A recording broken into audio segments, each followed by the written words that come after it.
Sudah? Ya. Terima kasih, selamat sore teman-teman wartawan semua. Sebagaimana tadi beberapa jam yang lalu saya dihubungi oleh beberapa wartawan meminta kepada tim pembela demokrasi Indonesia dan advokat pergerakan Nusantara memberikan tanggapan tentang beberapa informasi yang berhubungan dengan mantan Ketua Mahkamah Konstitusi Anwar Usman, sebagaimana kemarin pemberitaan sejumlah media mainstream bahwa hingga saat ini masih menikmati fasilitas negara yang eksklusif, ya, yang secara undang-undang seharusnya hanya boleh digunakan oleh Ketua Mahkamah Konstitusi.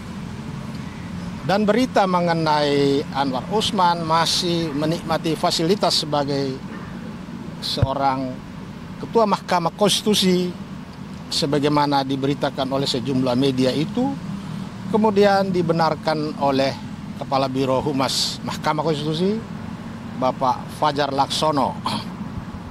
Dan itu berarti fakta dan peristiwa tentang selama 6 bulan Anwar Usman sudah tidak lagi Ketua Mahkamah Konstitusi, tetapi masih menikmati fasilitas-fasilitas yang bukan haknya.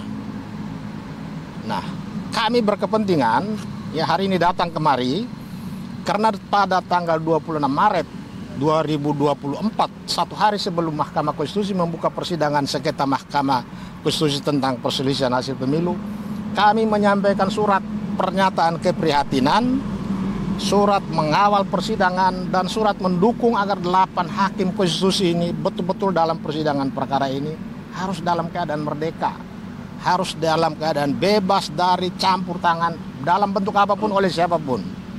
Dan surat itu kemudian diterima oleh Mahkamah Konstitusi dan dimasukkan sebagai salah satu permohonan amicus curiae yang kemarin sudah diumumkan sebagai salah satu yang diterima. Nah, hari ini, satu hari sebelum besok persidangan memutus perkara ini, kami berkepentingan untuk datang lagi untuk melihat apakah betul sampai dengan hari ini, bahkan besok akan 8 hakim konstitusi ini memutus perkara ini, apakah mereka benar-benar dalam keadaan merdeka, benar-benar mereka dalam keadaan bebas, tidak terpengaruh oleh keadaan apapun dalam memutus perkara ini. Tetapi dengan pemberitaan bahwa Anwar Usman sebagai hakim konstitusi masih belum rela melepaskan segala fasilitas eksklusif yang dia miliki selama jabatan sebagai Ketua Mahkamah Konstitusi, ini menimbulkan pertanyaan besar dari masyarakat. Apakah betul 8 hakim konstitusi yang besok menyidangkan dan memutus sengketa hasil Pilpres, mereka benar-benar dalam keadaan bebas atau tidak? Karena pada pernyataan keprihatinan tanggal 26 Maret 2024 kemarin oleh tim pembela demokrasi Indonesia dan pergerakan advokat Nusantara, kami menyatakan bahwa kami prihatin dengan kondisi 8 hakim konstitusi yang besok akan menyidangkan perkara dan besok ini juga akan memutus. Mereka dalam keadaan tidak bebas. Karena bayangkan, soal kecil, ya, sebetulnya menikmati fasilitas yang bukan haknya itu kita jangan anggap remeh. Itu bukan soal kecil, tetapi soal besar. Karena Mahkamah Konstitusi kemerdekaannya dipertaruhkan hanya karena ada nepotisme. Ya, apa yang dinyatakan, dibenarkan oleh juru bicara Mahkamah Konstitusi Fajar Laksono bahwa benar sampai hari ini Anwar Usman masih menikmati rumah dinas Mahkamah Konstitusi, mobil dinas Ketua Mahkamah Konstitusi, bahkan ruang kerja Ketua Mahkamah Konstitusi yang secara undang-undang keprotokoleran, ya, nomor 9 tahun 2010 itu hanya boleh dinikmati oleh pejabat negara karena itu sebagai bentuk penghormatan oleh negara dan rakyat terhadap pejabatnya. Bagian dari negara dan rakyat menunjukkan budi pekerti, ya, etika bagaimana kita menghormati orang yang dituakan, dalam hal ini pejabat tinggi negara.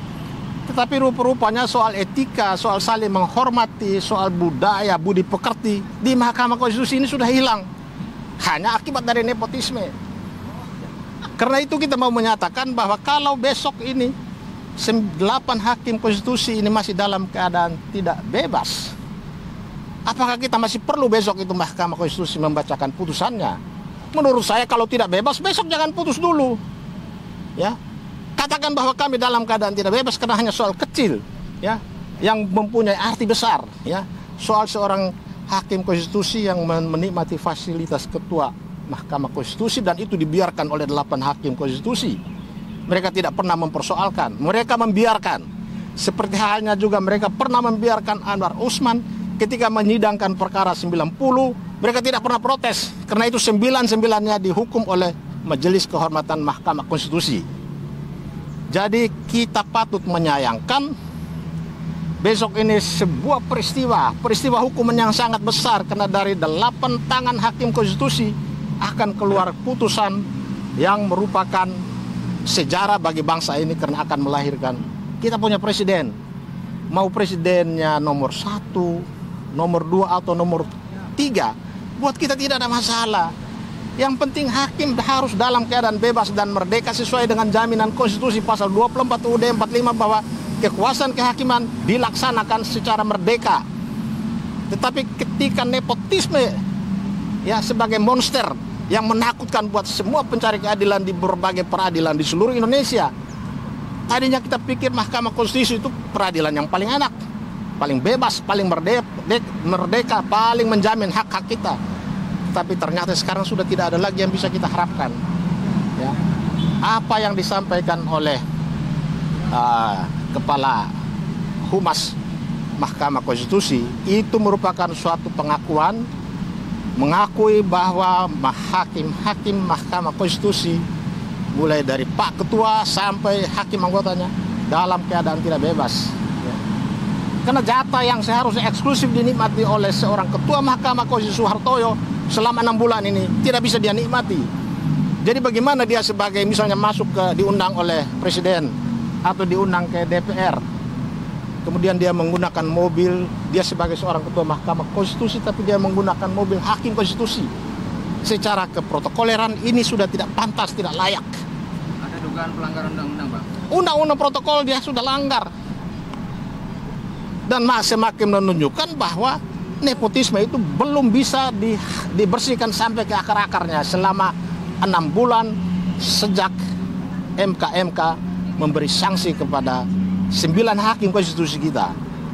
Bayangkan soal nepotisme, 9 hakim konstitusi harus menanggung dosa seseorang.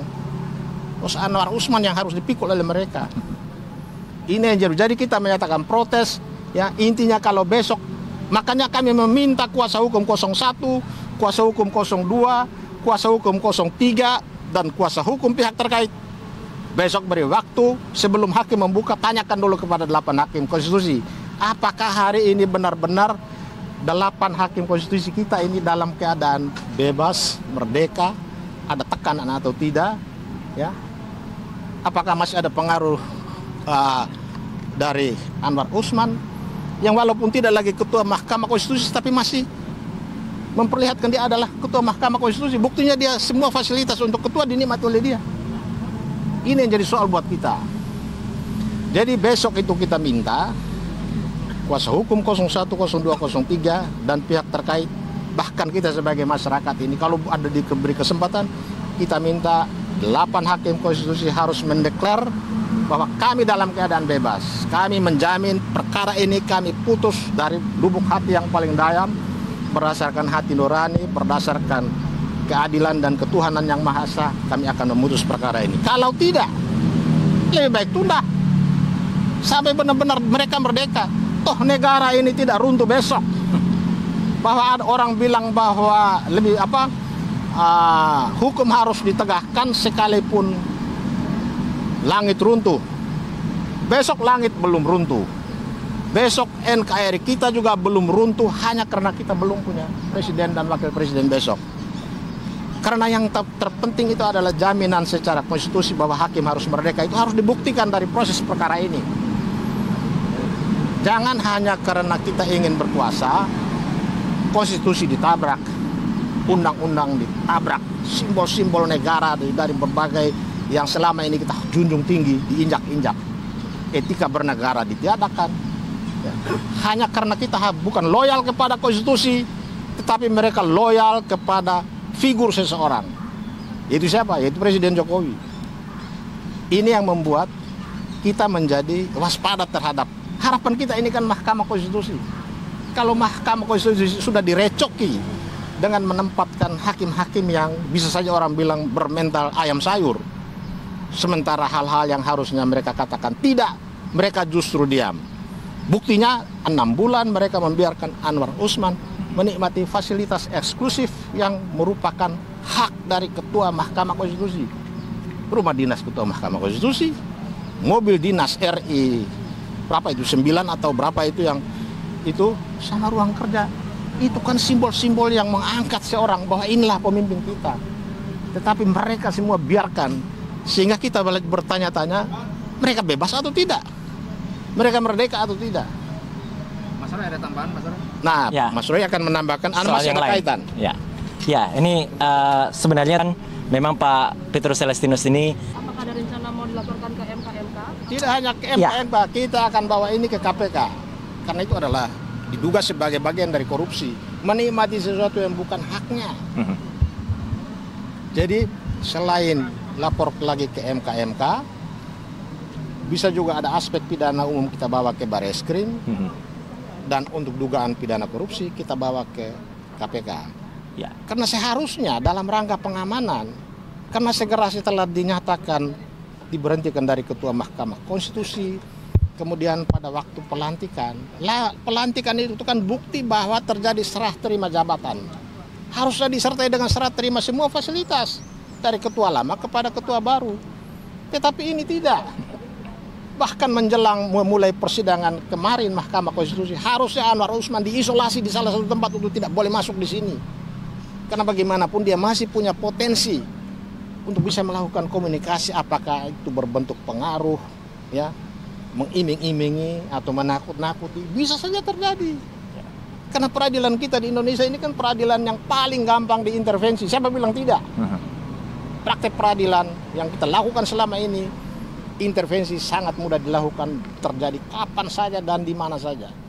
dan bukan hanya Anwar Usman ya, artinya kalau kita simak secara utuh film Delta Election, banyak sekali pelanggaran hukum yang terjadi, bukan pelanggaran pemilu. Ya, jadi artinya KPU yang telah melanggar banyak sekali, misalnya server itu diletakkan di luar negeri dan mereka berbohong, dan kebohongan itu terbongkar di depan sidang Komisi DKPP. Informasi Pusat dan di DKPP, itu semua juga akan kita laporkan. Kita tidak pernah lelah untuk menegakkan kebenaran, ya, meskipun saya menyertai Pak Petrus 2 kali, kami ditolak sebelumnya di Bareskrim, tapi insya Allah dengan dukungan masyarakat kita akan laporkan kembali dengan bukti, karena ini bukan pelanggaran pemilu dan tidak selayaknya ditangani oleh Gakumdu, tapi ini sudah pelanggaran pidana. Dan banyak sekali kalau kita lihat secara detail di Delta Election, apa yang dikemukakan Mas Hairul Anas lebih dari 15 menit segmen khusus dia, itu menjelaskan betul tentang pelanggaran dan menjelaskan betul tentang penggelembungan suara dan hal-hal lain yang sangat-sangat tidak hanya melanggar etika, tapi melanggar pidana.